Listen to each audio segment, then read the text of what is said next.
Morning to all the teachers. Welcome to Extramarks Elevate webinar. To all of you, very good morning. Good morning, sir. Good morning. Good morning. Good morning, Sevanan. So, so now Poonam Singh Jamwal ma'am has also joined us. So, good morning, ma'am. Good morning to you too. We were just wishing each other. Yeah. Good morning. Good morning, everyone. Good morning, ma'am. Good morning. So, let's start this, shall I? Yes.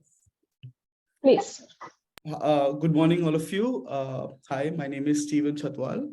I'm from Extramarks Self. So I'll be your host for this session. And it is my pleasure to welcome all of you to this another webinar of this series, Elevate series. And just to give you a brief, insight at what Extramarks Elevate is. Extramarks Elevate is a thought leadership series on education and technology, which aims to serve as a platform for educationists, academicians, and young achievers and other stakeholders who are associated with the field of education and technology, right? And being a leading edtech brand, we at Extramarks are very proud of our journey of this last 15 years and thankful to more than 15,000 plus global schools who are partners with us, because without them, this journey would not have been this exciting, which is right now. And Extramarks has revolutionized the way we see education, by custom creating learning solutions for 21st century learners through state-of-the-art technology and empowering teachers with effective pedagogy. I feel so grateful on this 22nd July, marking our 5th webinar of this Elevate series, where we all are here right now. And today together, we will be breaking down NEP 2020 and how it helps to assess and measure the learning outcomes, which I feel is so important for teachers and students primarily these days. So before we, take this webinar ahead, I would like to give a brief introduction about all the panelists that are there right now. So first of all, I'll start with Dr. Naveen Gupta. So Dr. Naveen Gupta is the head of ICT department and acclaimed educator in computer science, winner of National ICT Award. He is renowned for innovative teaching and curriculum development. Author, speaker, mentor, his impact on education is truly inspiring for all of us. So welcome to you, sir. Thank you. And we'll move to our other panelist. Her motto is get the best out of life. And she's also the recipient of Teacher Excellence Award. Please welcome our second panelist, Dr. Maheswari, principal of SJ International School. She has an impressive educational background, including PhD in Vedic Yoga. Good morning, ma'am. Welcome to the Extramarks Elevate. Thank you. Thank you. And proceeding ahead, we'll go for a third panelist, Mr. Sharat Kumar Singh, principal of GEMS Cambridge International School, Hoshiarpur.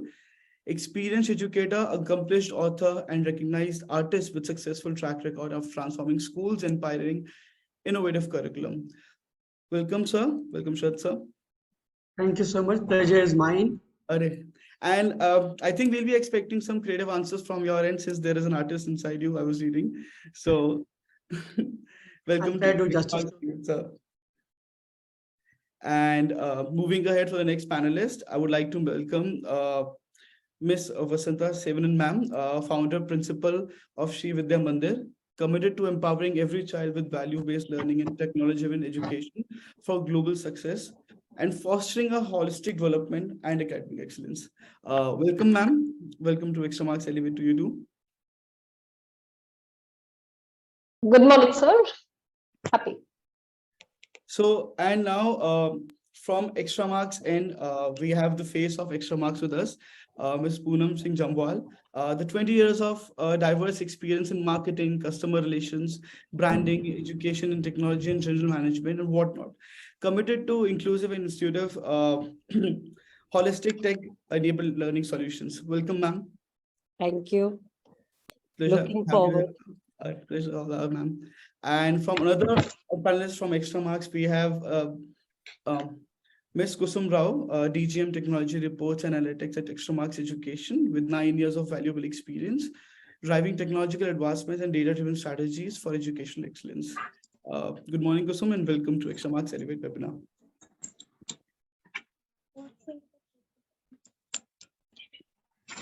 Thank you. Good morning, everyone. So now it's a Saturday morning and very warm welcome. We all have welcomed each other. So I would just like to dive into the topic, right? And let's just take this discussion here from there. So in July 2020, our government had a vision to transform the way education is being conducted. Hence, the NEP, which is National Education Policy 2020, was introduced. So now let's commence this discussion on how important assessments are when we talk about measuring learning outcomes for students. So I'll start with the first question, right? And the first question I'll ask, since I introduced you first, so Dr. Naveen Gupta, the first question will be to you. How does the NEP emphasize the importance of measurable learning outcomes? Yeah, sure. That's a wonderful question because when we see the books, I hope I'm audible to everyone. Yeah, you're clearly audible. Yes, sir. Yes. So when we see the previous learning way, wherein we used to fill the teacher's diary and we write learning objective rather than learning outcomes. So that's the teacher perspective, what I want to teach to my students. So now the way has changed. Now we have to consider that learning outcome. Now we have to measure the learning outcome, what student will get to know after teaching them one topic. So that's a specific knowledge skills and the competencies we are talking about now. Let's say I have taken one topic in class 9, animal cell. So after learning the animal cell, what he will be learning and what will be the outcome of this?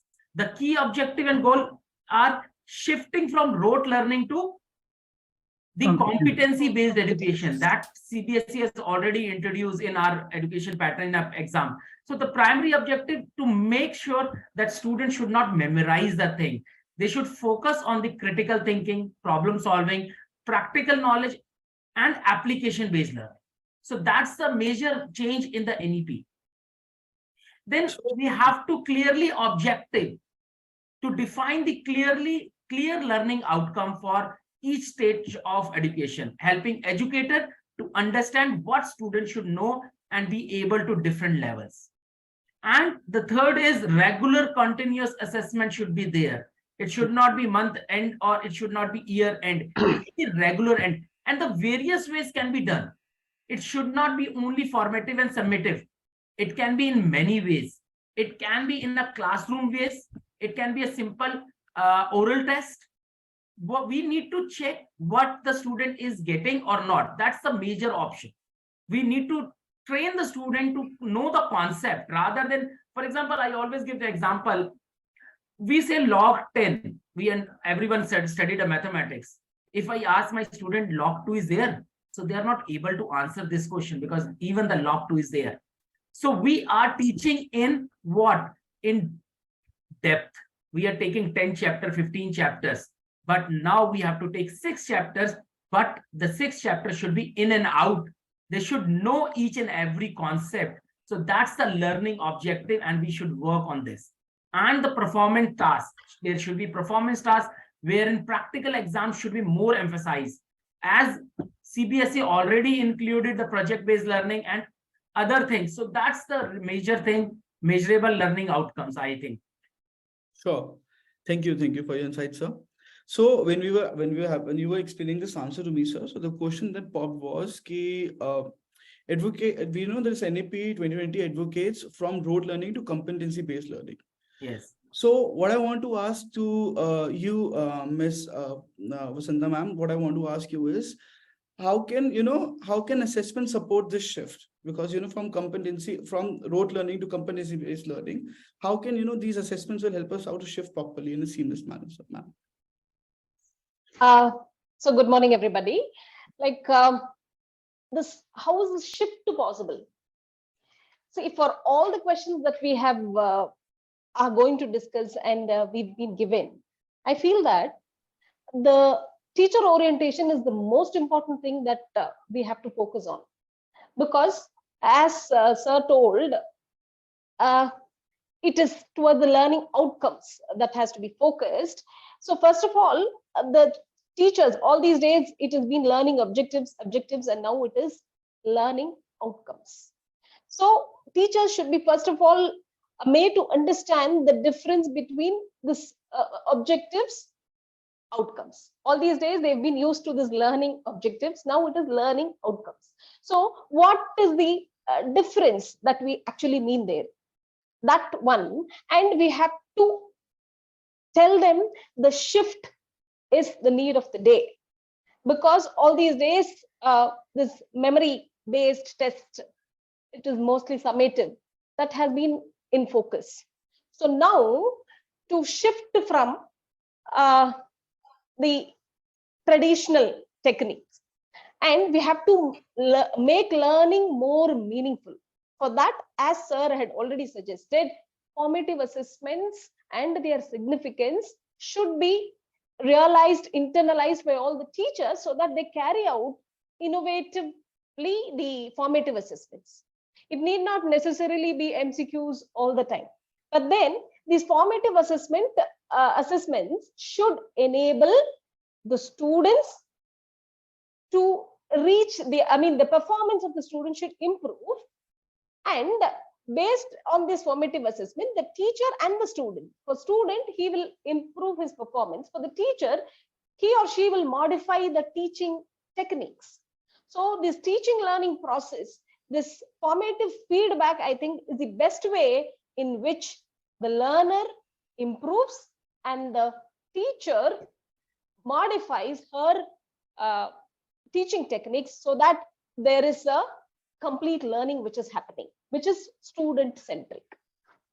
That's what I feel, that shift, that regular formative competency based. It should be a regular formative competency based test, which will give the proper balance. And they will have to realize that this formative assessments, if done properly, will help the summatives naturally. So the significance of formative tests should be emphasized, and it should be experimented, and the students should feel the upliftment in their performance, so that this will be followed. Yep. So that's what I feel, that More application based actually. Yes. So I teach a concept. How do I know that the children have? No, it's every period you can do this. And when you pose questions at the end of the lesson, and the children are not able to tell, or based on how they tell or how they respond to your questions, whichever assessment you keep, you have to modify our teaching technique. Absolutely. So that, I think, will do a lot of help to make the teaching learning process a wholesome one. So, Dr. Naveen, you had something to add over here? So I was adding this, that more emphasis on application based rather than rote learning, as we have already discussed. The question framing, the teacher should understand how to frame the question. We should check the reflection of the student, whether what they have learned, whether they are able to write something or not. Rather than giving a question, explain this concept, we should give the question in which he writes his own way.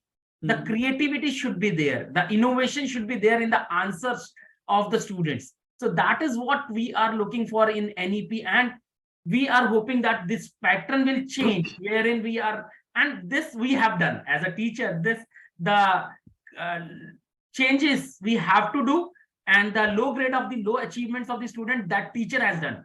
Because we always go to the class, we say, this is my learning objective, and I am going to teach you this. We never talk about learning outcome actually.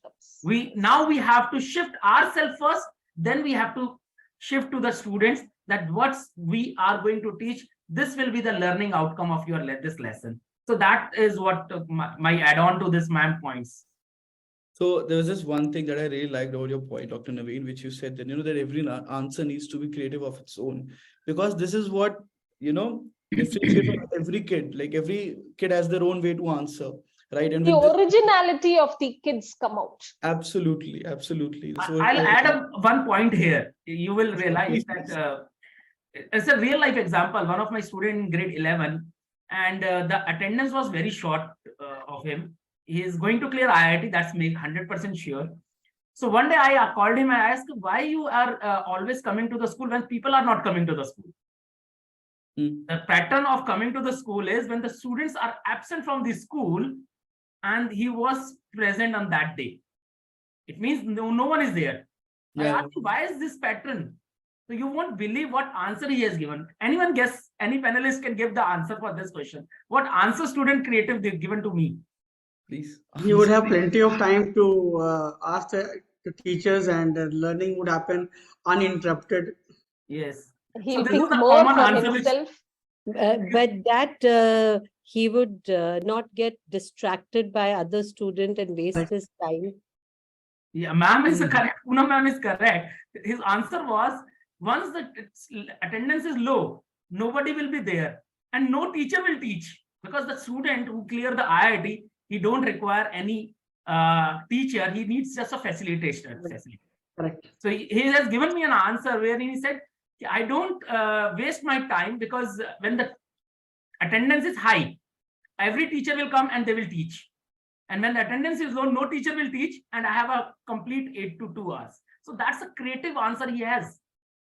So that we are looking for something creative, out of the box thinking, wherein student can do something wonders. That's the innovation. That's why we are having this innovation cell by the government of India, Startup India project. So all these are happening at the school level as well. So, Like, as we, I was reading a book in connection to this preparation and all that, wherein there was an analogy regarding this formatives. Since we said that shift is important, I just want to tell that it is like they had given an analogy stating that if the cooks taste the food, it is formative, and if the guest tastes, it will be summative. So as the cooks taste, they will do the modification then and there so that the outcome is good. So absolutely. Yes, this is such a nice way to put it, to be very honest. So I'll ask next question to Uma ma'am. So Uma ma'am, when we were discussing this entire, introduction of rote learning to competency-based learning, so what I want to know is, when what changes can be made in the assessment practices which are aligned to competency-based education, which aligned to the vision that NEP has. Yeah, that good morning, all of you. So I think that has been already addressed. Like it has to be like a comprehensive type of questioning. Mainly the change should be brought in the questioning pattern, where the comprehensive type is there, where the child can emulate the learning outcome through their understanding. So that is the important thing that I feel that. So the assessment pattern has to be completely changed rather than having a direct question. So everything has to touch upon the learning outcomes of the child, what is expected for that particular age group and for that particular subject, and the questioning pattern, the assessment pattern has to be changed. So the main thing is the comprehensive type of questions is more welcome. And then another one is also like every one of us were sharing it.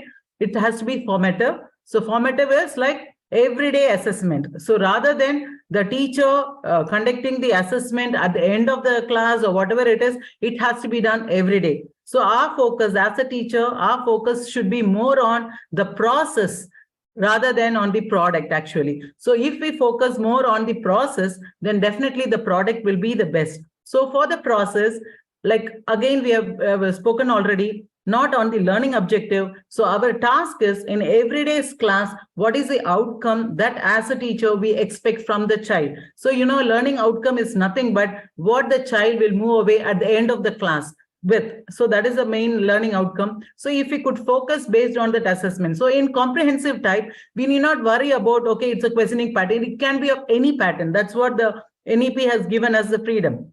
We can go with the competencies of the children actually. Some children may be very good at art piece or good at a presentation or good at portfolio or whatever it is, even the quizzing. So whatever the situation may be, whatever the child is good at, we can try to find out. So that is the task of a teacher, to identify the uniqueness of the child. That's what I feel. So if we could identify the uniqueness of the child and go do the assessment based on the uniqueness of the child, definitely every child will have one or other competencies, and that if we could bring out. And that is the greatest achievement as a teacher, I believe. So that's what the assessment need not be only based on the question and answer or questionnaire, whatever it is. It has to be in various activities type. So we have, our focus is to identify those activities depending upon the student's uniqueness. So that's what I strongly feel. So our learning should be, as a teacher, one of the principals mentioned that it is the teacher's enrichment skill has to be improvised so that the teacher identifies the right task for the right children. So that is what I feel actually regarding the assessment, comprehensive assessment. Yes. Thank you. Thank you. Would you like to add something, Poonam ma'am, over here? Very interesting things are being discussed, that ultimately it's about perspective and orientation. We have been in the classroom, we have seen bits and pieces of whatever NEP has put together. We believe in it, but we were always in this race of catching up, that marks and our children doing well, putting them in the buckets of intelligent, not so intelligent. And then this whole race towards how much of photosynthesis do you know? And while today we are in a world that what is photosynthesis or the gravitational force, they can find on Google. This is not something that we have to teach a child. What we need to teach a child is how to be an active learner. So when all of us are talking about outcome, it is very important to define outcome. Do I want in class 1 a scientist? No. I want, is he excited about science? And then how do we define an outcome? I'm telling you today also, if you get all the schools to start doing their lesson plan beginning of the year, and they change the nomenclature from objective to outcome, inside the outcomes would be the same objectives. So it is very, very important, even at a training stage. Today, if government is getting so seriously into NEP, and which is a very, very beautiful document, if you really read it through, it should start from a B.Ed college. Yes, They yes, should start exactly. changing that orientation there. All the training today should be on what? Right. Let the teachers use their imagination of saying, in my classroom, this is what my outcome would be. And that is where we will transition that. So any great idea, I think its power comes in implementation. Exactly. And right now, and then conversations, because we have this 20, 30 years experience, and we feel that we know everything, and we should all admit we know nothing. And then the day we say we have known nothing, we will start converging together to have this conversation and then correct a path and reach this, actually implement this wonderful idea. So last one line I would like to say, that my question will eventually come to me, but what is an assessment? So assessment, when I was going through, the meaning, if you say it is to set beside or it is to be with. So this is an integral part of the education system. So to assessment, from the day I decided to pursue education, which was 30 years ago, I must have done my B.Ed that time. I believe that time also in the class, I believe that assessment is a sieve to identify the learning gaps. Yes. That time I used to feel that when I'm looking at assessment, it is the glass half full and half empty. All teachers, all of us look at half full and start categorizing a child from there. And as educationists, if we looked at half empty and started filling that glass from class 1, in 10th, what we lose in children is not knowledge, but confidence as individuals. Exactly. And then, so first thing of any assessment or implementation of NEP is how we define these things. And I think first step to me in assessment is that assessment is identifying the learning gap and working together to fill that gap. Exactly. Really. Yeah. It is the gap between the expected outcome and the real level of the children. Level How of are the we going to- child. And then go gentle with him, no? Yes. Oh, this is the gap. Don't worry. I'm going to tell you. You don't understand this. This is the way to understand. Imagine we take away the mechanical work of teaching to the pleasure of teaching, because to every child, the teacher, the unfurling of mind is the biggest achievement. Topper in your class is not your achievement, but the child with whom you couldn't get a breakthrough is the achievement. And it is just we reorient ourselves, and then see even teachers will start enjoying what they do. And technology They is have to playing do very that good. first. Technology is also playing a very good role in this.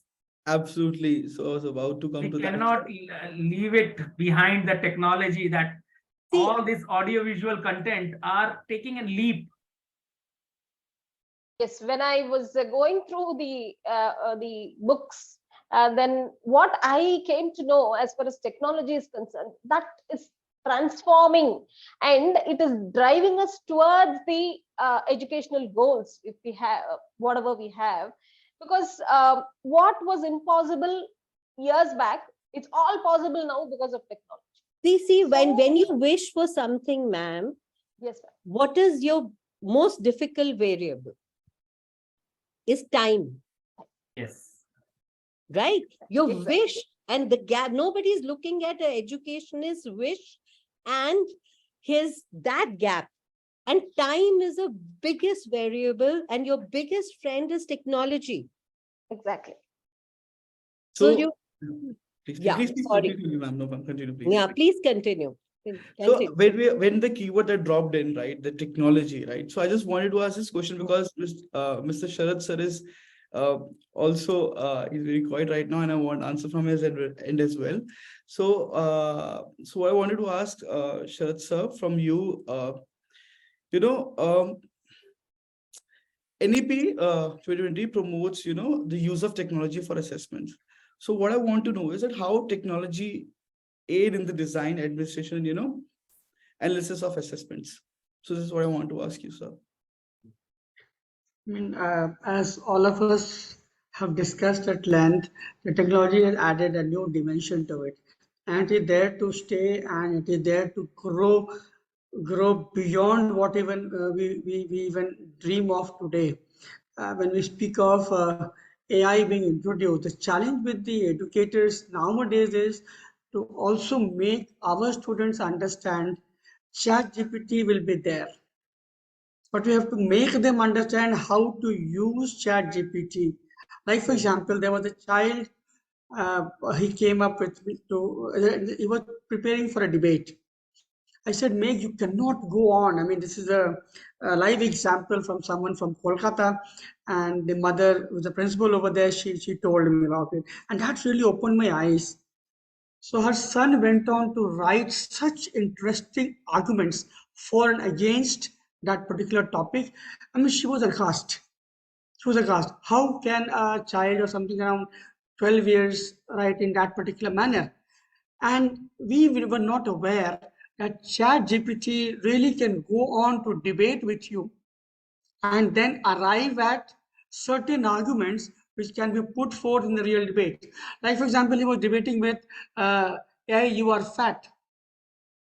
So he said, no, I don't believe it. I mean, I'm not a human body as such. He says, then he Googles the entire thing and says, by all these scientific parameters, you are fat. The last 5 or 6 minutes of the chit chat which went on, ultimately I said, by that standards, I am fat.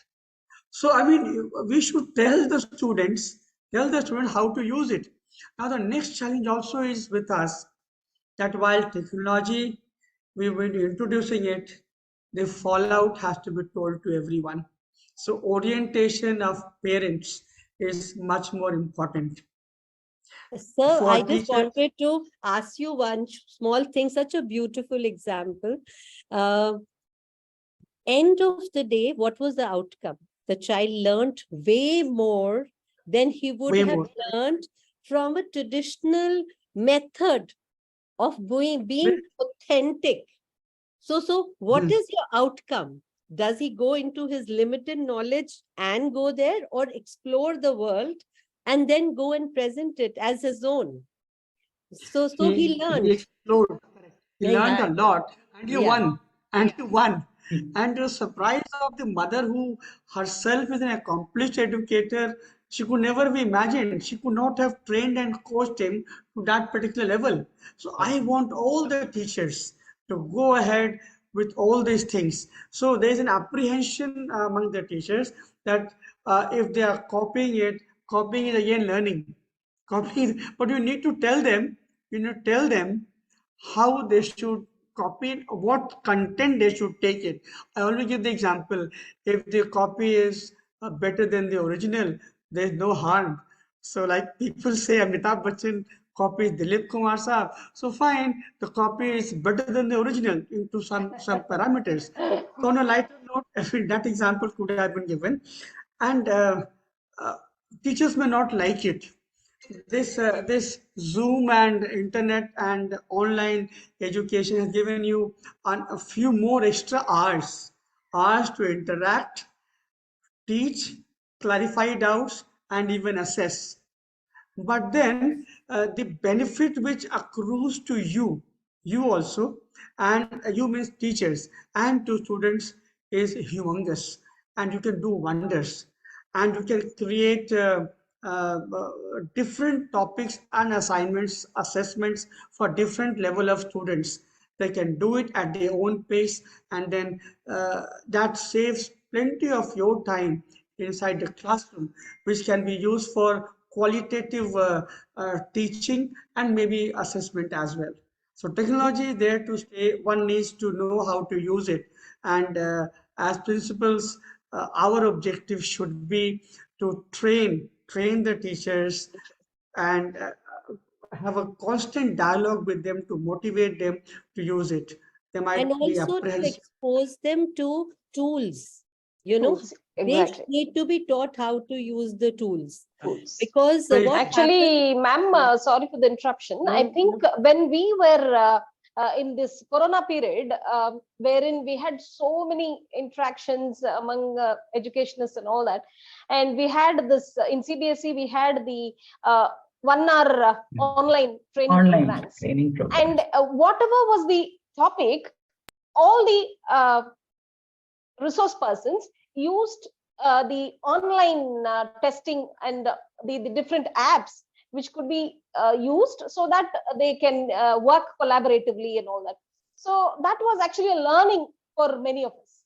So But that the time we all continuity is not there. It seemed Yes. like a crisis activity and not a lifestyle change. change. Exactly. It needs to be a lifestyle change for the Change. continuous learning for us adults also. Yes. So that I just had one point. AI in exploring knowledge, but AI in assessment is like giving a power to a learner in his own hand. That is, you mean something like adaptive assessment, you mean? Adaptive assessment. When we keep talking about uniqueness of a child, why put all the focus on the teacher to go into the uniqueness of a child in her 40 minutes? The child should be, the teacher should be addressing those concepts that the child cannot self-learn. But there are some, almost 70% of concepts the child can self-learn with AI. So a very interesting thing in the last 2 years of, post the crisis that we evolved assessment, we started putting diagnostic tests before any kind of assessment or learning. So what happened? You gauge the level of the child's understanding and then throw the questions or learning modules to him. So he self-learns at a pace that is comfortable with him to a point, and then goes back into the classroom and turns the classroom into a tutorial. And teacher Correct. then spends all the time into hard areas rather than doing everything. So I think that's a very powerful part of assessment that Extramarks has managed to create, and it's working very well. In the Adapting of AI assessments, I think it will help. As you said, the children, in B.Ed, the teachers are taught like assessment as learning. So I think that part is the first level, and should be the major proportion of the assessment pyramid. And I think this AI assisted assessments and this adaptive assessments will help that part a lot, because it is self-assessment, and the children will be active participants of the teaching learning process, and naturally the outcomes will be there. So, like now we have discussed, like what are the potential benefits. So I would like to ask Dr. Naveen, I would like to ask you this, since we know what are the, benefits that are associated with technology-based assessments, what I would like to know from your end is what could be the challenges that one may face when they introduce this technology-based assessment to the schools. You are talking about challenges. Yeah. So when we talk about the challenges, as we are living in the metropolitan cities, so our challenges are different from the challenges in the rural areas. That's always be I a would like to get all the knowledge of debatable topic, wherein we have everything in our hand. The students are having 3-4 devices at home. Everyone is having laptop, even the iPad. They have mobiles. So the assessment, that first of all, digital divide. We should understand the term digital divide, wherein we have accessibilities available in rural areas are not that much.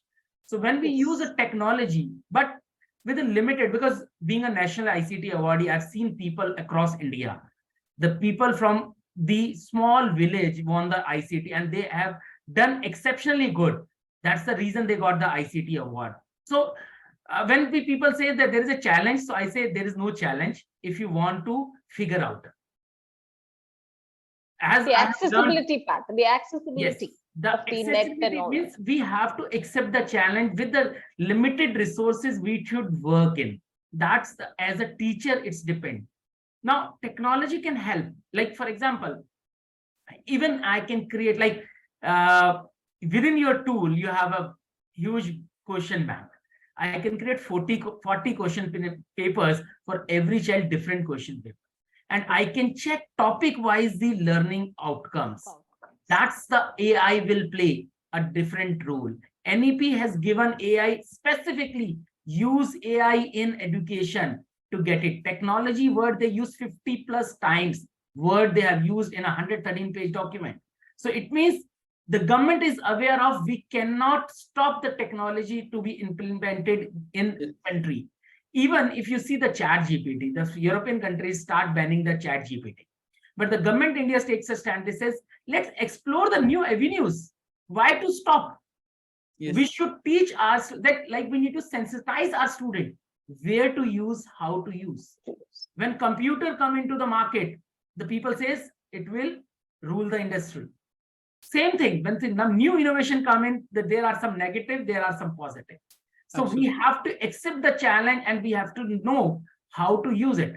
Even one of the principal asked me how it will work. I said, when you have to send a letter to someone, you take 2 hours to just draft a letter. Now, at least using a ChatGPT, you just type down what you want. It gives you a skeleton. Once you have a skeleton, you can modify with yours. Similar way we can do with the assessment. We can create multiple assessment with the ChatGPT. We just need to give, there are so many AI tools available in the market, wherein we just give the topic, they create the question. And that's not possible in normal way.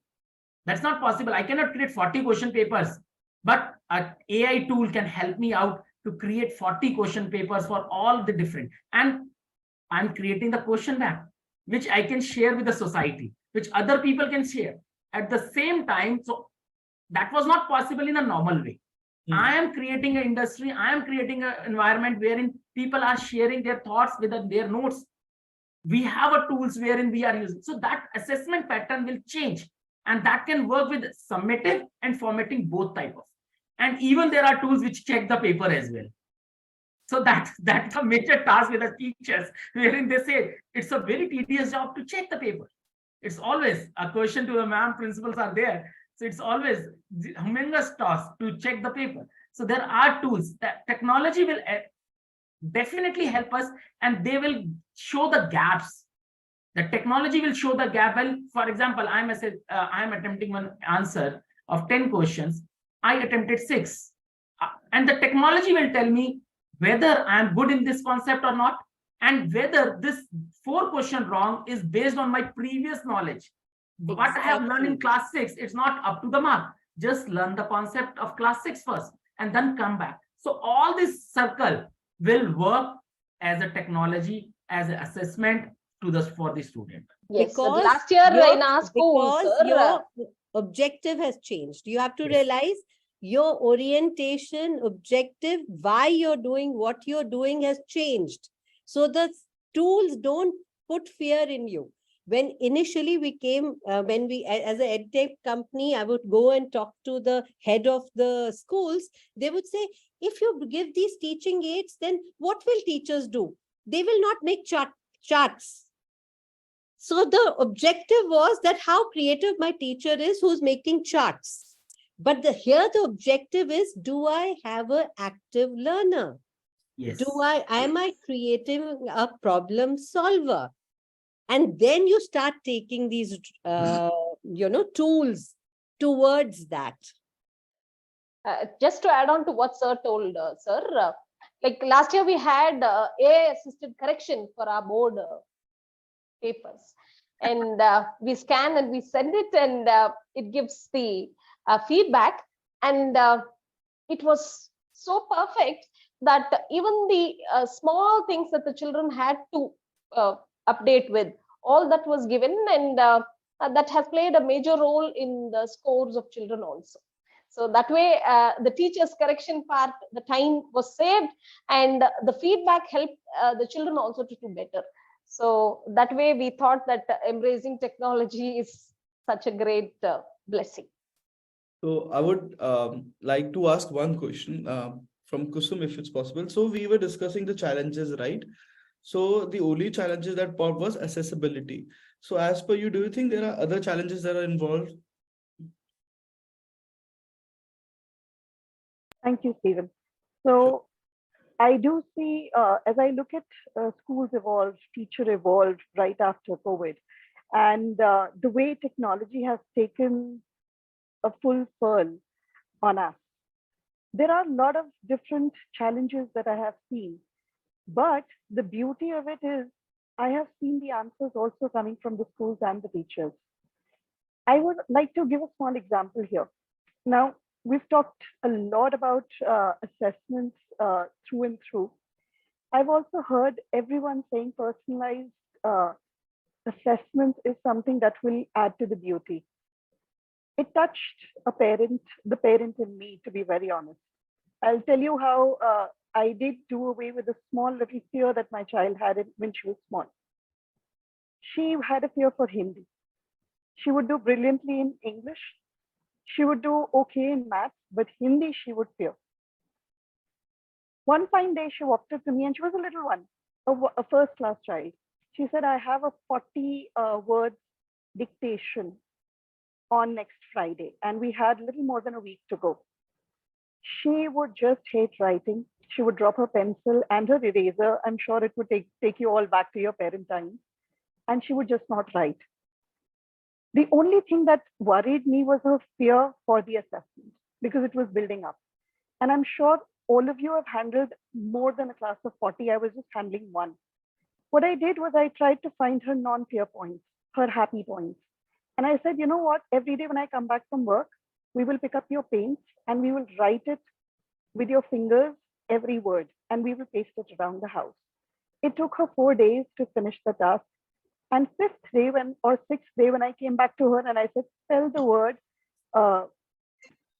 Ram, she would say, it is posted on my dressing table, it is in pink, and it is written like this. This is actually the beauty that I see now happening with personalized AI learning in school. Teachers are able to identify what students are good at, and they're able to tell that let this child present and let this person write, and let this child take the front seat when it comes to creating the thing on the PPT or the Word doc or the mode of delivery. And the beauty of it is happening seamlessly now because teachers are taking down notes when they're teaching. Summing up everything that we have been saying, the biggest challenge I would see as a teacher was managing those 40 and knowing every child's interest. Technology now gives us that beauty of being able to register every day's thought and taking it in a very, very, I would say, comprehensive way, not only to that one topic, it can grow up to chapter, it can grow till class, subject, and even your cumulative years. Technology now gives us that beauty of saying, if I was bad at maths in grade 2, or maybe it was okay in grade 2, but as I progressed in grade 6, there is a problem. It's a fear subject for me. Technology gives me that beauty of intervention where I can sit at grade 4 with the parent and the child and say, you know what, your child is doing beautifully with geometry, but not being able to do too good with algebra. Every time I ask her to do sums, she gets stuck. She's not scoring too well. And that is the dipstick that technology gives me. If I do a remedial of 2 hours with that child, saying that, okay, why can you not do summing? And the child, or maybe multiplication, the child has that opportunity to say, I could never learn my tables. And maybe that saves that carryover and that multiplication questions that he's being thrown at in 4th and 5th grade, which makes 10th board a big horror. This is actually how I saw it as a child myself. I could not do math. And by 10th, I knew this was my horror subject. I am letting go of it anyhow. I wish I could be a student at this spot with all of you. Yeah. And you could do those dipsticks for me and tell me, you know what, maths is not a problem. You love maths. You just need to see it the way you like it. I'll add few things here. I'll add. Yeah. Why NEP is talking about mother tongue? Why? The reason is student connect more. Being a public schools, they start taking care of English from nursery, and they want people to be in class 1 are very well versed with the spoken English. And the teacher comes to the class and they start giving a lecture of mathematics and science in the same language, which student cannot connect. If you see the if you see the background of the students, of those who are IAS and all the topmost post of the government, they all studied Hindi medium, and they still are on the top of the country's position. So the language can be learned anyways, but we have to create the interest on the student point of view, classes 1 to 5. If we get the created interest in class 1 to 5 for mathematics and science, then they can learn in 6 and 7. That will be fun-based subject. That's the most wonderful subject they enjoy. But if they get fear in class 5, they will be struggling throughout the life with the mathematics. That's the foundational knowledge. Adding mother language, mother tongue into the curriculum so that they can connect what they speak at home. They can connect what is photosynthesis. They know the Hindi meaning. They know what actually photosynthesis is. And that activity-based teacher explained, and then they can just do the wonders. So that's again the major pointer. And assessment, we should be considered that as well. And so also be able to answer. Yeah, assessment. See, one is assessment and then orientation, that why we are taking assessment. We are not judging children. We are trying to identify and fill the gaps. But imagine it to be a ready to use tool with the teacher on her phone. The way she goes shopping, she goes travel, she has her class and she knows the test came. This is where I am. These 5 tomorrow morning, when I start my lesson, I'm going to address that Sunita, engage. Will I engage? If I'm not prepped and I don't have background knowledge, I'm going to walk into class and look at the most active child and start teaching him. By the tool, I will consciously go and look at the laggards and say, tomorrow I'm going to put them center stage. And if that is only possible for me to be an active teacher, if I have tools to know that what happened, because humanly, otherwise it's not possible. So I really feel that we should take away the fear, not of maths, but of technology. Sure. So, Uma ma'am, would you like to add over here something? Yeah, actually, that's it. So when the children are given the exploring factor in the classrooms, I believe that children will, first of all, should enjoy the subject.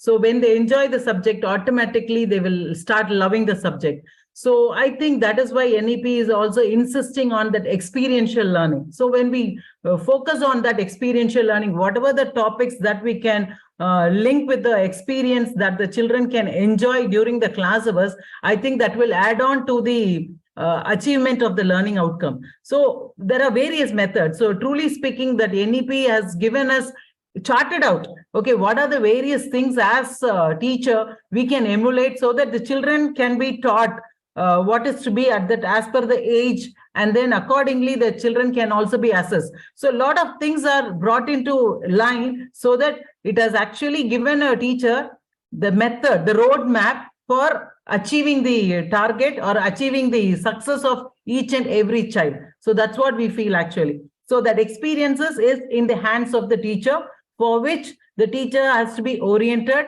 and through orientation, the teachers should equip themselves with the tech-savvy method of assessing each and every child. So it is a wholesome brought up of the teacher as well as the students. So that's how it has to be actually. That's what I feel. So like to sum it up, yeah, sure, please. I want one controversial thing to say. Not controversial, but still a thing to say. If we truly implement NEP, and if we truly leverage technology for its power, our schooling will end in class 9th. And actually, you will have active 3 years of young people, and we send them into the society, into industry, let them understand what they are capable of and what is their interest and potential, and then they pick up the professional line.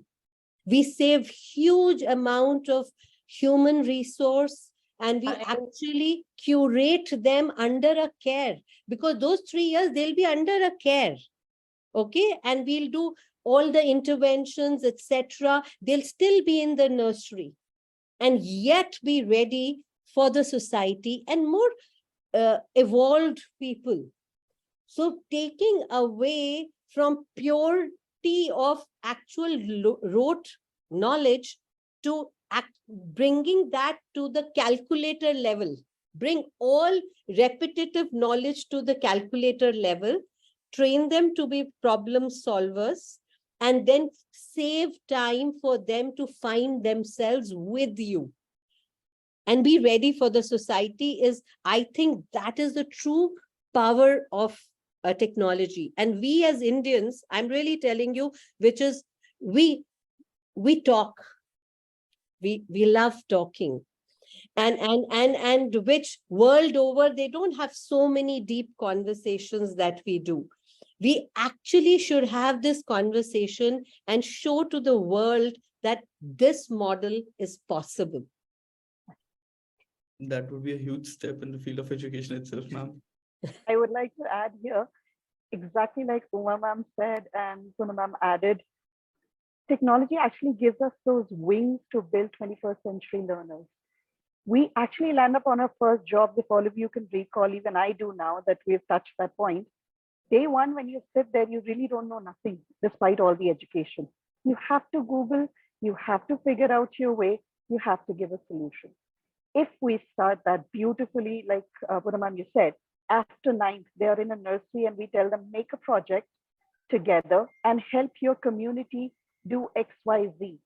Can you save more water? Imagine the thrust they would have to go back and make that happen and come back with figures, data, that can be analyzed and checked if they're going in the right direction, where they're actually exposed to internet.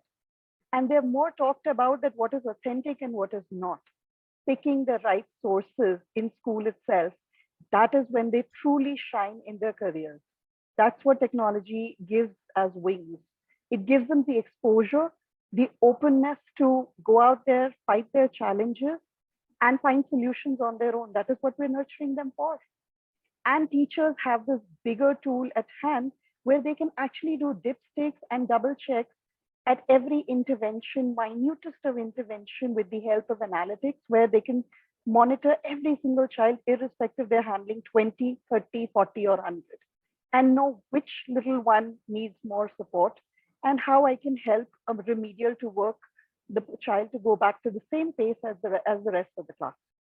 Because I know for sure as teachers, the bigger challenge is helping the C and the D grade to go up. The A grades will always move A. So I guess this gets sorted out by tailored report, right? When every kid, you get to know that, this kid is lacking at this and this kid is good at this. So we get tailored reports to analyze those assessments. So my next question would be to you, Sharat sir. So there is this, there's an important point in the NEP that highlights that, teachers' capacity in building and designing and conducting assessments. So since you are also a principal, so what I want to ask you is that what kind of support and training should be provided to the teachers to enhance their, assessment practices? Nice that you brought this up, but if you can allow me a couple of minutes on the challenges which you asked about the technology. Sure, sir. Just my 2 pence on it. Sure. What we are observing in schools across, when I talk to principals, just to cross check whether it's happening in my chain of schools or others, this mental wellness and mental health has really gone bad. I mean, it is across. And when we arrive at a conclusion, then we say the screen time has gone up, which has led to so many multiple types of weird scenarios which we experience inside the classroom. And even with the parents also, they too are not aware of how things can be controlled. So we as educators need to ensure that parents, teachers, and even students to a large extent should be told how to use the screen time in as minimum time as possible and use it effectively. Now coming back about the assessment and the way forward. So I think there's a disruption from his end. So if Vasantha ma'am, can you take this question forward? So what I want to ask, I'll repeat the question for you once again. Teachers. Yeah. So what kind of support and training should they be provided to enhance their assessment practices? As I told in the beginning, like if the implementation part has to be proper. Usually planning will be there, suggestions are there, and where everything goes for a flop is only in the implementation. So the people who implement, here it is the teachers. So teachers have to be given all possible or required orientation if they have to take up this, let it be assessment or any other thing. The teacher education has to be improvised a lot, because first of all, the readiness to adapt to changes should be there, and that change, the teachers should be ready for that. And once they are ready to accept the change, that will automatically penetrate to the children. So for teachers, you have to, already we have, the CBSE has come up with the 50 hours of mandatory training, whether it is online or offline, and they have given us so many portals, the Nishta, Diksha, and other training. I'm sorry, am I audible? Yes, sure, sir. You are, sir. There's very sorry, there's a power cut over here, so it's a different device. Okay, I am joining. We passed on your question to Vasantha ma'am, and then we'll come back to you for sure for your points as well, sir. Okay, not an issue. Sure, sir. Yes, sir. I just complete in a minute or so. So the teachers have to be oriented with digital literacy. A lot. Vasantha ma'am, can I ask Yes. you one thing? Yes, ma'am, please. Usually, when we identify a problem and we increase the training hours, we bring in a lot of experts. But my experience with teachers in the last 20, 25 years, I realize they are open to learn anything if they're mentored. Usually, all training is one-sided delivery. And nobody identifies their requirement. Nobody is available on a daily basis to really help them when they are stuck. Yes. And if we change how we train the teachers, even in at mid-career level, that is something I think even whether CBSE or otherwise in your other engagements should be put forward. The way we are saying how students are taught has to change, and how teachers have to be trained also needs to be changed. They are very eager to learn if there's somebody to solve their problem. Otherwise, they go into panic. Actually, ma'am, like teachers throughout this educational process, they have to serve as mentors. They have to be guides. They have to be accountants. They have to. Who is their guide? Yeah. Who's their mentor? So Who's we need to create a mentorship program. Exactly. If we actually want change.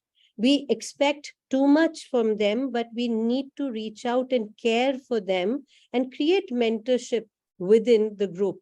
And I think like teachers, if they have to cater to these 21st century learners, they always we emphasize this thought among them that we are learners. Teachers are learners. So I think with this thought in the mind, we have to, as you said, the mentorship, the workshops, or whatever we are organizing, this mental makeup of the teachers as learners. We are learners. I think that only will bring about the change or the desired change that we want. So I have an open-ended question over here, right? Yeah. For everyone can answer.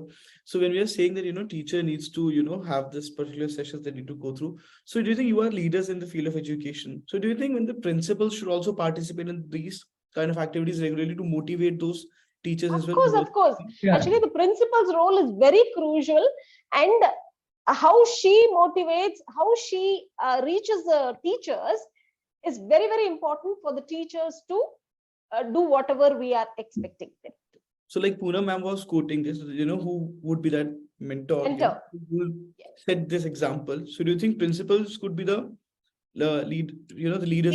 There are two types of mentors. One is the ones who give you direction and your outcomes. They define it for you. They reiterate for you. Secondly, in all groups, any groups that you have, whether student groups or teachers group, there are some active learners and some are passive. So you identify active learners and make them look more regional, local mentors. They are peers. So there is no, they're not shy of telling their peer, I didn't get it, will you help me? And anybody you identify as a mentor should also be given acknowledgement of being a mentor by creating aspiration in other people to learn as fast as the mentor. A lot of times we take active teachers and multiply their work. Absolutely. But that Actually, shouldn't be the thing. Active teachers, like they can, this can happen if the best practices are shared. Sure. And the acknowledgement, and somewhere we work so hard on giving acknowledgements to children and everything. We should actually sit down and think, how do I make a happy teacher? She's an individual with an aspiration. She has a life. And she should be a center of our universe because she is the real cog in the wheel that is going to bring all the changes and implementation. So this is something as school leaders very actively should be thought about. And our idea of doing that is, let's give her an award. No, sometimes award is in learning. Award is in achieving and upskilling. So we also need to reorient ourselves there. Yes, exactly. Sure. So, Sharat, since now you're back, so I'll ask this question to you. So, this NEP 2020 emphasized the need of continuous monitoring and feedback on students' progress, right? So, how can assessment contribute to providing a timely feedback to students, parents, and teachers? I mean, once the identification has happened, good, bad, whatever it is, I mean, everyone needs to be informed. I mean, and plus the parent need to be called and not only spoken that your child has done something wrong, but way forward. That see, look, your child cannot go beyond certain 75 or 80% of the marks. So this is the program we have devised for him. Let him capitalize and gain that particular mark, which he is quite capable of. Otherwise, if the child is not aware, parents are not aware about his capabilities and limitations, perhaps he will be lost in the classroom itself. So that everyone agreed to the point that we need to identify the gaps, but more importantly, after identifying, let the teachers also be aware and the parents also be aware that what program has been devised for that particular child, and timely intervention and timely guidance is the need of the hour. The child gets motivated, child gets propelled to achieve the way you have devised it. So, I mean, feedback and constant feedback and honest and apt feedback is very, very important. Sure. So there's this follow-up question also that I would like to ask to you, Dr. Naveen. So when, how can the feedback loop be strengthened for, ensuring an effective learning is there? Because I guess the feedback goes to teacher, the feedback goes to the kid himself, and the feedback goes to parents. So how can we just, make sure that, that the loop of feedback is strengthened enough so that we ensure that kid is learning what we want him to teach or her to teach? The NEP is talking about the feedback from all aspects, from the teacher perspective, from the parent perspective, from the peer group perspective. So it's not talking about right now what we do, we just make a report card and we just give it to the student. But now we need to be accessed that particular result sheet by everyone. For example, a peer group will tell whether you are writing this answer correctly or not. They can compare their answers easily and they can check whether they have written on a right note or not. So that's the way we have to do the assessment and the feedback. And the feedback should be immediate feedback. Now, again, the technology will play, like we have a game-based learning, wherein student is self-learning and they are getting immediate feedback. And we should not discourage them. Even they are giving a wrong answer, we should not discourage them. We should appreciate. That's again a new thing which we have to implement. So that's the feedback. Immediate feedback is required rather than taking an exam after 3 months and giving them a feedback. We can have, like every panelist has discussed about, that feedback should be in every class. That again in terms of assessment. That can be in a verbal. We can take 5 students in a day 1. Next 5 day 2, and we give them a special task. Engagement is also, so that consists of feedback, and that's immediate response system, and the student will be attentive in that case. They know their turn will be come, their turn will be next week or some other day, so they will be attentive. They will be like, some of the teachers have a habit, when they start taking a lesson, they say, I will call anyone names, they will read from that particular point. So everybody was like we have done in our times when we all will be attentive where ma'am is reading. So we have to make immediate feedback system wherein student is getting everything on the spot and they know they're in and out. As a teacher, as a student, and the parent, all stakeholders should be at the same platform and they should understand the need of a student. So that is the work together we have to do. It's what this NEP has told about peer assessment, self-assessment. Yes, self-assessment is also. Yes, and I saw a picture wherein after a lesson was taught, the children had to just put this thumbs up or thumbs down. So immediately the outcomes or the expected learning was given on one side, and they were given a thumbs up and thumbs down. So immediately the child was able to know, yes, okay, all these are the gaps. The teacher could fill that. So, and I happened to read where like the program which we are now participating, it is Extramarks Elevate. So the Elevate is the last step. So before that, what should be done? This is the feedback process. If you see, like, it is, you have to reflect on whatever, and then you have to inquire, you have to suggest, and then only elevation happens. So this they call it as a RISE model or something, where reflection, inquire, then suggest, and then elevation happens. So, So feedback. to all So the the attendees, purpose behind the name. Yes, ma'am. Right name. of course, this is very important. So, so to all the attendees, whoever wants to ask any questions to our panelists, feel free to ask us a question. And in the meantime, Ms. Uba ma'am, I would like to ask this question to you. If students attempts assessment using technology, how will the measurable outcome to be gauged? Like, how can they make sure the measurable outcomes are being gauged when they're using technology themselves? Or Kusum, if you want to add on this, you can also add, please. Ma'am, I think you are on mute. You asked me. Yeah. Please repeat the question. Actually, how will they? Yeah, let ma'am say, then I will think. If student assessments using technology, how will the measurable outcome be gauged? This is what I want to ask you. And I think Poonam ma'am has an exciting answer for us already. Actually, what we can do is normally when we teach itself, we go with the worksheets, right? Okay, at the end of every concepts, at the end of every lesson, whatever it is, we can frame a worksheet which includes all the assessment pattern that we are having. We have been discussing with maybe comprehensive. Nothing should be a directive. Actually, what I felt was like certain question patterns when we come across. There won't be any direct question into it, but the children will emulate the answer from those type of images or the pictures or whatever it is. So those kind of worksheets can be given to the children for the self-assessment purpose. So at the end of the self-assessment, the child will come out.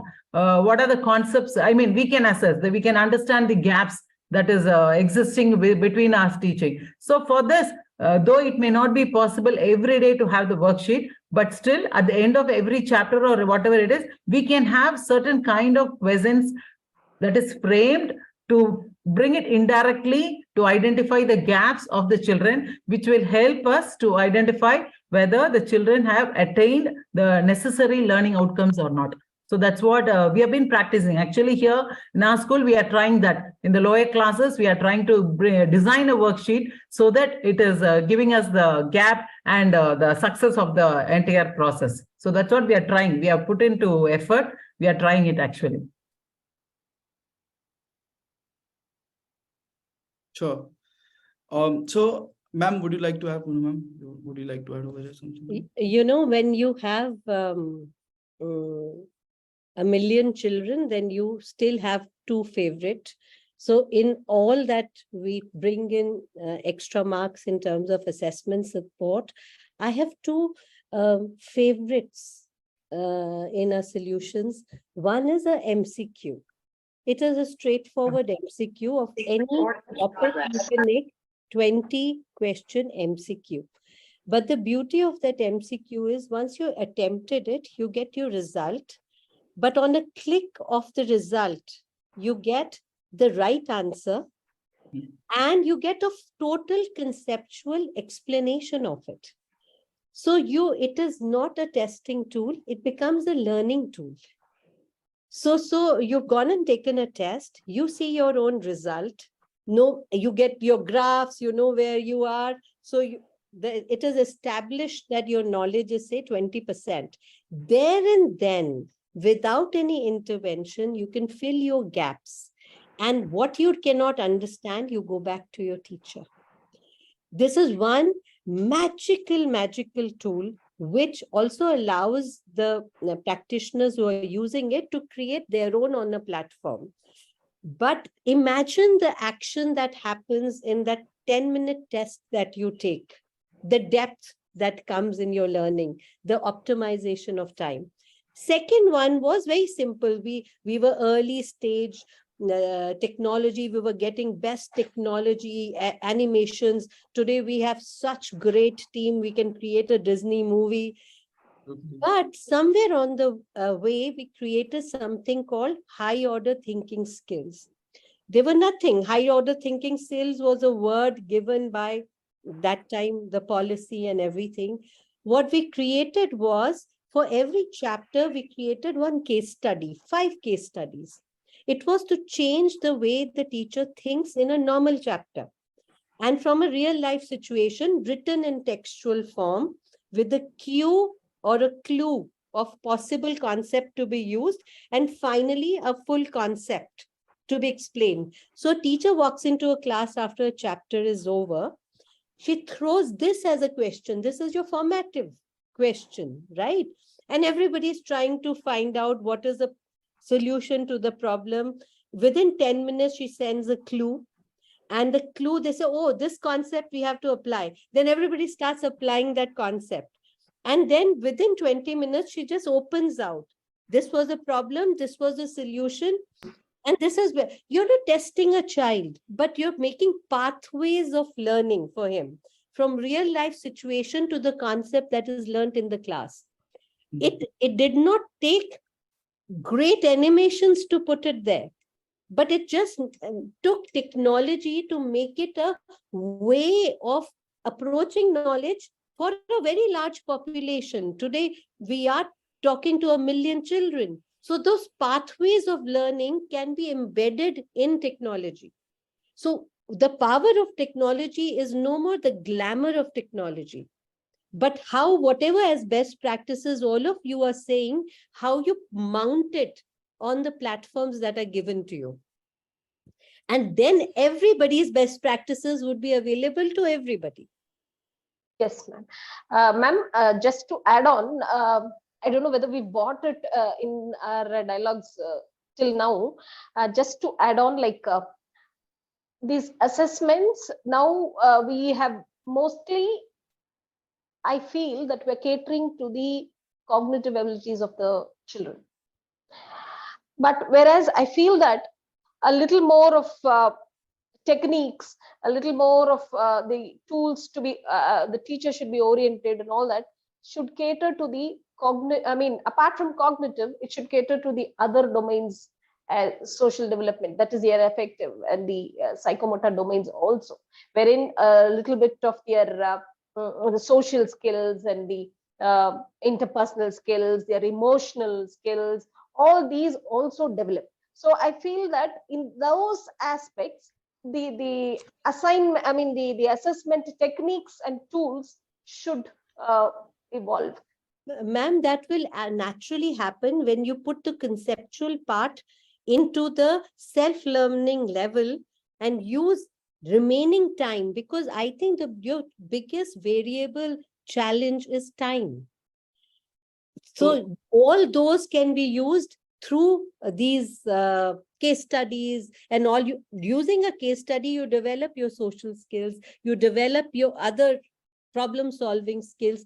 So beginning of the year, when you're making lesson plans, you identify what is my outcome out of this lesson. Yes, of course.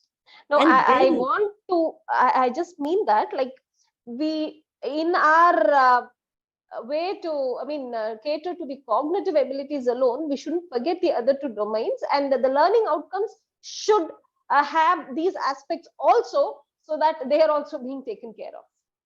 So I think we're talking about differentiated teaching and differentiated learning. So that needs to be, that's the need of the hour. Otherwise, the concept what Poonam ma'am was speaking about, concept cannot be drilled alone.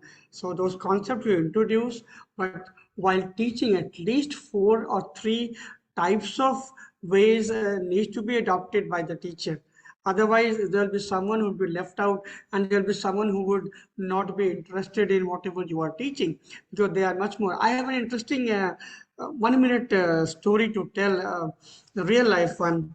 There were 2 students in my class in Bangalore where I was teaching economics and business studies. One child was absolute genius. The other was, I won't say duffer. He was not below average. Just imagine two students and a teacher who is trying to drill home a particular concept. The brighter child, he started after 2 or 3 lessons, he started feeling, sir, please allow me to go to library. This child would never understand. No, that cannot happen. So I tried one more time. Then the child comes and tells me, sir, can I teach him? I mean, just imagine a shock to a teacher that I've been trying for 2 or 3 times, 2 or 3 days, in fact, and this child comes and tells me that I will help. I said, fine, you can go ahead. He said, sir, 2 conditions. You will not ask me what I did, and if possible, you can either be, if you want to be in the class at the back, or you may move out, come after 10 minutes. Another shocker to me, in 10 minutes, he will explain the concept. And I was to a shock of my life. He explained the concept in 5 minutes. He tells me, sir, the child is ready. I mean, I was aghast. And he went on to answer everything. So, in Poonam ma'am said, in the beginning itself, we believe that we know everything. We know everything. So, there are different styles of teaching. Perhaps I was not able to come to his level. Then I asked him, how did you teach? So, don't ask me, I told you in the beginning. What I told him, how it happened. In 7 minutes, what I thought, and I always take pride in myself that I walk in the class without the textbook and teach very well. And at that time, I was flabbergasted. So that learning really made me feel that let the teacher go on to create happy classroom and have a happy teacher. I mean, as a principal, as a leader or team leader, let be a happy environment. Automatically, everything will fall into place. This NEP would be very, very successful if only we have a happy school. All the tools are there. All the tools are there. We need to collate, create a happy classroom, and have a I happy think we'll principal. have to give more chances for the children or opportunities for the children to express themselves in whichever way they want. That will be a So the best thing that we So can. when you have a differentiated learning happening inside the classroom, everyone to a large extent gets a chance to come up in some way or the other, and that itself would lead to a very happy learning environment. But I think without fear, if we actually equip a child with a self-learning tool, without fear, Correct. self-learning tool, Hmm. and tell him that suppose a teacher was taking 5 days to explain a concept, that the child, she takes 1 day to explain the concept, gives the self-learning tool to the child, he self-learns, assesses, comes back to the class with questions. Now, next 4 days are spent with discussions and application and everything. Imagine the voice to the children and what collaborative learning will happen. Otherwise, we have one-sided, one flow, and the child is another area. Because whatever you're speaking in the class, he's already Googled it, he's gone on some app and learned it, and he's just coming here because mom, dad want him to come in the class. So that happy classroom concept, sir, is what one should actually leverage. So, I would like to add on here. Yeah, please. I'm sorry. I just wanted to add on here, from hearing all the August gathering here right now, I do culminate to one quick thing that I'm able to put together from all our thoughts. The fear of assessment has to go.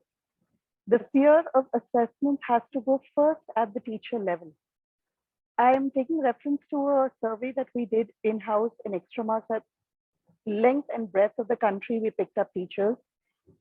70% of them told me that I struggle with finding questions. Give me something that gives me the right questions to ask, because NEP wants me to ask questions in a different way now. It does not want me to ask questions, define and what is. It tells me to put up a case study, and I need something that helps me get those case studies better. This is, I think, something that Extramarks has done beautifully over the years. With the HOTS that Poonam mentioned and many other things, we have built up a very decent, exhaustive question bank that becomes a power to the teacher to let go of the fear of building a question paper which is unique Kusum, your voice is not audible. Am I audible now? Yeah. So that is the fear that I feel should be taken away from the teacher, equipping her with the right tools to be able to do her job every day, to ask the right questions, also to give her intervention-based reports where she can see how the children did every time, irrespective of scale. The other part of it is taking away the fear of assessments from the students. When they're excited about assessment, when they're happy to learn the concept and they say, ask me, I want to answer. When you see all those hands jumping up and ask me, ma'am. And I continuously, when I visit schools, I see the smaller grades have those jumping children more. As we progress over the years, the children don't jump with that excitement. I think it is all the, I don't know, I would call it a devil of the external exams, where we twist and we mold the way we teach. And we have different objective in class because they have to hit for that external exam that decides the college admission, that is decides the core element during the career of the stroll that they take.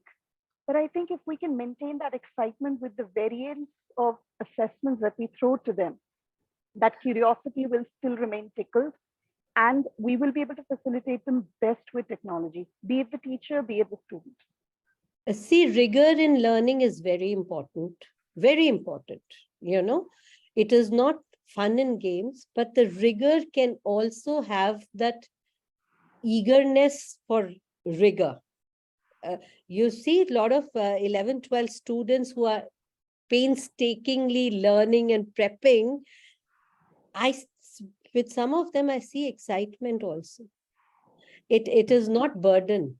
They are competing with each other. You know, I cracked this, there is an alternate question. And actually you see joy of learning. You have to sometimes meet these kind of students also. So it's possible. If you understand something, then you want to challenge yourself. There And we is hope the excitement. numbers of those happy learners in senior grades increase. So if that increases, it becomes a happy school as well. Not only happy classroom, happy teachers, a happy school. So there's this one question that popped up when I asked for the Q&A session. So which is related to your story only, Sharat sir.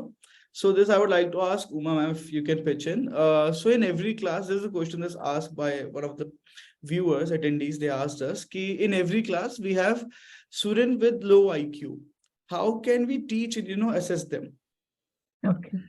Very simple, sir. I mean, Uma ma'am would pitch in. Yes. fine. Okay. What I feel is, of course, once we identify the children with low IQ, I feel that we have to give the child the confidence that it's not that easy to learn.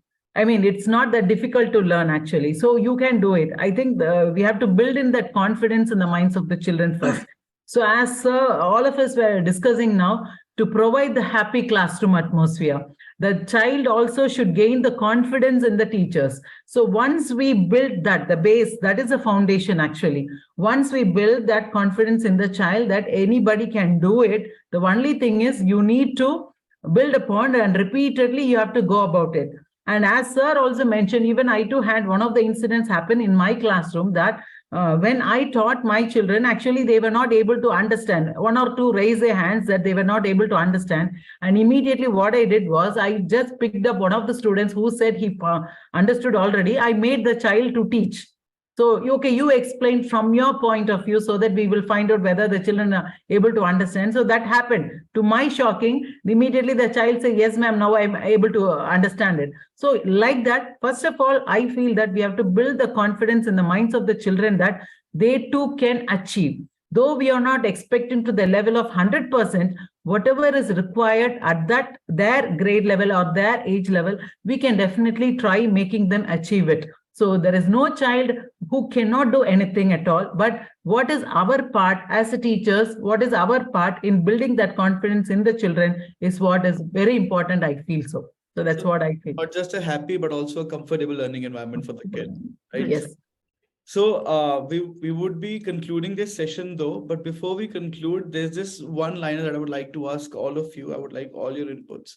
So to conclude in one line, what is your piece of advice for the educators who are planning to align their assessment as per the NEP 2020? We'll start with you, Naveen sir.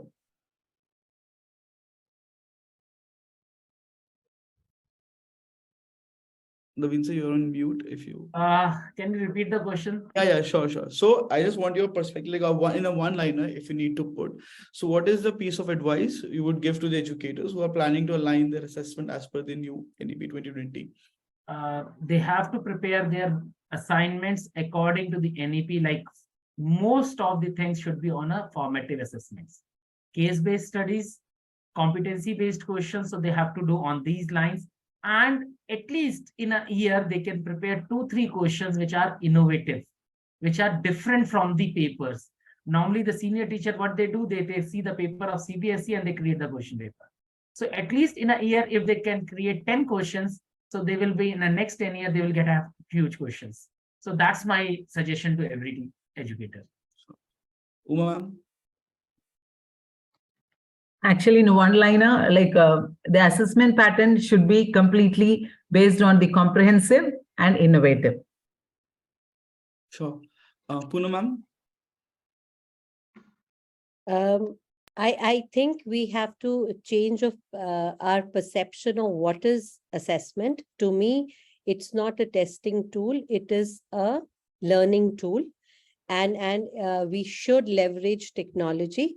It is very, very critical for us to start a mentorship program for adoption amongst the teachers and the students too. You can create student mentors. We can learn from them. So be fearless in adopting technology and make assessment a learning tool. Thank you. Yeah, Vasantha ma'am, your. Yes, sir. As all of them told, it is assessment for and as learning. Assessment for learning, assessment as learning. These two should go in well or internalized by the teachers, and they will carry out it and it will serve the purpose. That's it. Sharat sir? In one line, my advice to all the fellow colleagues would be teach and assess the students the way they want to learn and to be assessed. If I repeat, teach the students or assess the students the way they want to be taught and the way they want to be assessed. I mean, that encompasses everything which NEP is talking about. If you understand it, and leaders like us can go on to drill this in the educators, I mean, day is not far when we'll be having a successful NEP and a happy schools. Sure. Kusum, last but not least, what would you like to say? My only thought to every educator for assessments as a change would be the type of questions will keep changing. But whenever you look out for doing things in class differently, be open to internet. And once you do so, make sure whatever you pick and choose to do in class, it has some ways of being reflective. There should be a way to look back and see what worked and what did not work. Sure. So I would like to conclude this session, and we are so grateful to all our panelists for sharing their thoughts and to all the participants as well for asking questions. Hope this session was vital for you all to understand the few of the aspects that NEP 2020 will bring to the table. And please do share your feedback with us for the session. And the attendees who have participated will also receive a certificate of participation from our side after filling the feedback form. And stay tuned to our website, which is extramarks.com/EM-Elevate for recording of this webinar if you want to share with your dear ones and close ones. And details for the upcoming sessions will be shared on the mail soon. And thank you everyone for all your insights, and have a happy weekend ahead. Thank you. Thank you very much. So much. Thank you so It's a much. great learning. Thank you. Thank you very much.